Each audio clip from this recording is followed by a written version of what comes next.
অনেক দিন আগের কথা। এক গ্রামে বাস করত রহিম নামের এক গরিব ছেলে। রহিমের বাবা মা মারা গেছেন অনেক আগেই, আর কোনো ভাইবোনও ছিল না তার। একেবারে ছোটবেলা থেকেই সে একা, তবু দমে যায়নি সে। সে গ্রামের এক কোণে ছোট্ট একটা কুঁড়ে ঘরে থাকত।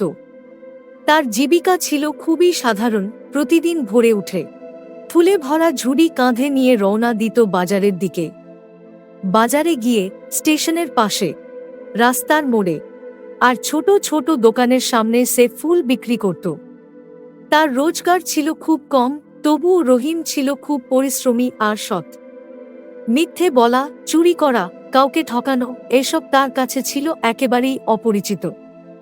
একদিন সন্ধ্যাবেলা কাজ শেষে ক্লান্ত পায়ে গ্রামের দিকে ফিরছিল রহিম। হঠাৎ তার চোখ পড়ে রাস্তায় পড়ে থাকা একটা কালো চামড়ার মানিব্যাগের দিকে। প্রথমে সে ভেবেছিল ব্যাগটি হয়তো কেউ ভুলে ফেলে গেছে।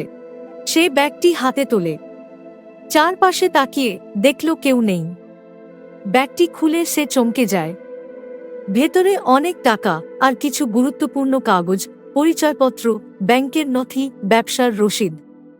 এক মুহূর্তের জন্য রহিম ভাবল, এই টাকাগুলো থাকলে নতুন জামাকাপড় কিনতে পারতাম, ভালো খাবার খেতে পারতাম, বাড়ির মেরামতো করতে পারতাম। কিন্তু হঠাৎ তার ভেতরের সৎ মন বলল, এটা আমার টাকা নয়, এই টাকা নেওয়া ঠিক হবে না। চুরি করা যেমন খারাপ কাজ, তেমনে হারানো জিনিস ফেরত না দেওয়াও অন্যায়। সে একটা দীর্ঘশ্বাস ফেলে ব্যাগটি নিয়ে হাঁটতে শুরু করল থানার দিকে। থানায় গিয়ে ডিউটি অফিসারকে সব খুলে বলল রহিম।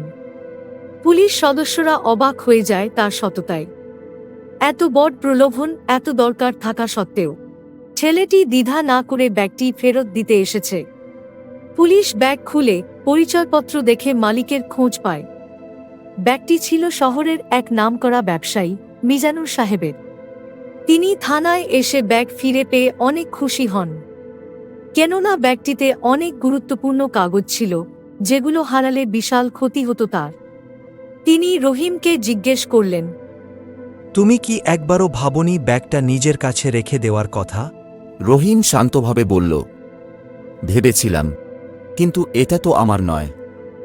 আমার মা সব সময় বলতো, হারানো জিনিস ফেরত দেওয়া উচিত, নিজের কাছে রেখে দেওয়া ঠিক না। এই কথা শুনে মিজানুর সাহেব আবেগে অভিভূত হয়ে যান।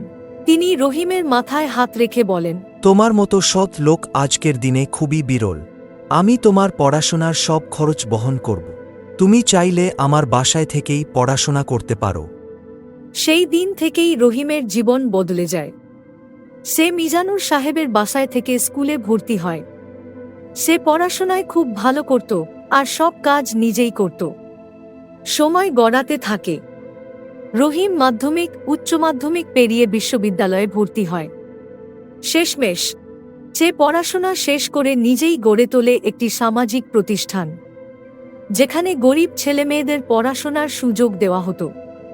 রহিম প্রমাণ করে দেয়, সততা, পরিশ্রম আর নীতিতে বিশ্বাস রাখলে একজন সাধারণ ছেলেও একদিন অসাধারণ কিছু করতে পারে।